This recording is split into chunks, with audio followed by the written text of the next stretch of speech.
मन को विचार के द्वारा दोष पैदा करके या इधर राग पैदा करके प्रभु की तरफ हटाओ। दूसरी बात ये, नियम की बड़ी मार मन पे पड़ती है। मन को मारने के लिए नियम का बहुत पालन करना जरूरी है।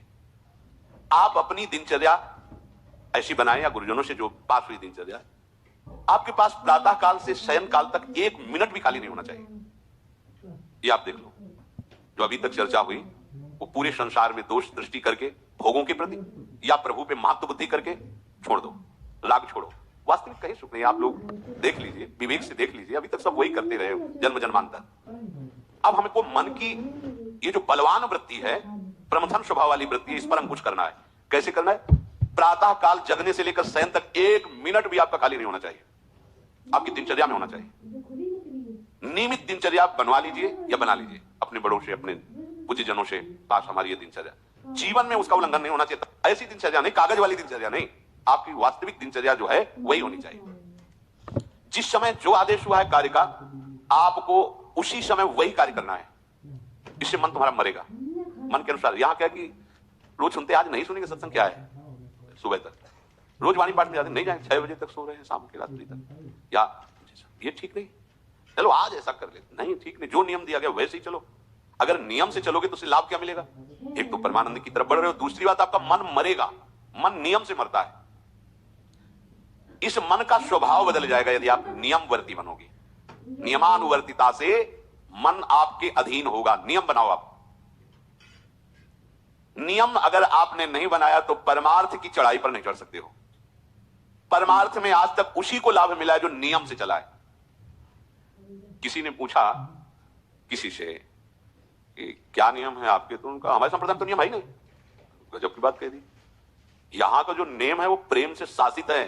प्राण चले जाए पर वो नियम छोड़ सकते हैं? देखो ना, मन क्रम वचन त्रिशुद्ध सकल मत, नियम नहीं है। जो कह रहे हैं उसी के अनुसार जीवन चलाना है। प्रियालाल के सुख का नियम, प्रियालाल के नाम जप का नियम। प्रियाल हमारे कोई नियम ही नहीं, खाओ पियो पड़े रहो केवल से। आप समझो, समझ के बोलो, ऐसे किसी को मत बोलो। परमार्थ में आज तक जिसको भी लाभ मिला है नियम से चलने वाले को प्राप्त हुआ है। इष्ट आराधना में जो जो आपको नियम मिले हैं उनमें शिथिलता नहीं होनी चाहिए, और बहुत काल तक एक नियम में चलने वाले को सिद्धि प्राप्त हो जाती है। जिस स्थान पर, जिस आसन पर, जिस समय पर जो मंत्र जितना, वो नियम होना चाहिए। ऐसा नहीं कि आज 20 माला जप लिया तो कल 10 माला जप कर लिया तो 2 दिन जपा ही नहीं फिर आगे, ऐसे नहीं होता। एक नियमानुवर्तिता। 5 मिनट का भी अंतर आपके नियम में जब नहीं पड़ने लगेगा, नियमित नियत समय, ये संतों में देखा गया है। 6 बजे उठना, 6 बजे शयन, 6 बजे उनकी जो दिनचर्या, एक दिन अगर देख लो तो दूसरे दिन तुम कह सकते हो इस समय ये साधन कर रहे होंगे, क्योंकि उनका नियम है, वो वैसे मिलेंगे। बड़े बड़े महापुरुषों में देखा गया है। ये 2 बजे के जगने का समय तो मतलब जैसे लगभग विषयी पुरुष होते हैं, ऐसे लगभग जो भगवत प्राप्ति की लगन वाले साधु 2 बजे जग जाते हैं सब। ये नहीं कोई आश्चर्य की बात नहीं है, हमने देखा है। गंगा के किनारे जैसे 2 बजे शुरू हो जाता है, कुआं से जल अर्चना और सब दिनचर्या, गंगा नहाने के लिए फिर जाना, बाद में यहीं से स्नान करके फिर बाद में गंगा स्नान करने जाना। जो अनियमित साधन करता है, यद्यपि साधन अविनाशी, पर मन मरेगा नहीं, मन अधीन नहीं होगा, ध्यान रखना। अनियमित, नियमित, आज 1 घंटे बैठे, कल 30 मिनट बैठे, परसों 10 मिनट और फिर आगे बैठे नहीं तो 4 दिन, बिल्कुल नहीं, ऐसा नहीं। चाहे 10 मिनट से शुरुआत करो तो 11 होना चाहिए, कभी 9 नहीं होना चाहिए। और बार बार दिनचर्या का परिवर्तन नहीं होना चाहिए, मंत्र का परिवर्तन नहीं होना चाहिए, नाम का परिवर्तन नहीं होना चाहिए। खाने पीने का, शयन का, जगने का बिल्कुल नियत समय होना चाहिए मन को वश में करने के लिए। ये जो लोग हैं कि जब जहां जैसे आया चिड़िया की तरह चुनते रहते हैं, कुछ लोगों को तो देखा है, यहाँ तो शासन है। सत्संग में भी बोतल खोली, एक घूंट ऐसे थोड़ी देर बाद, अरे मर थोड़ी जाओगे, अमृत बरस रहा, भगवत चर्चा, उसका पान करो।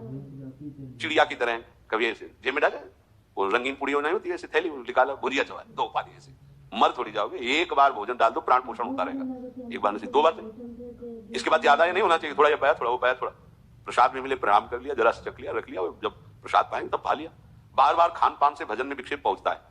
अगर मन को मारना है, भगवत प्राप्ति करना है, तो खान पान का समय, शयन का समय मानो आप 9 बजे से 2 बजे तक, 9 बजे आप सैया पर होना चाहिए।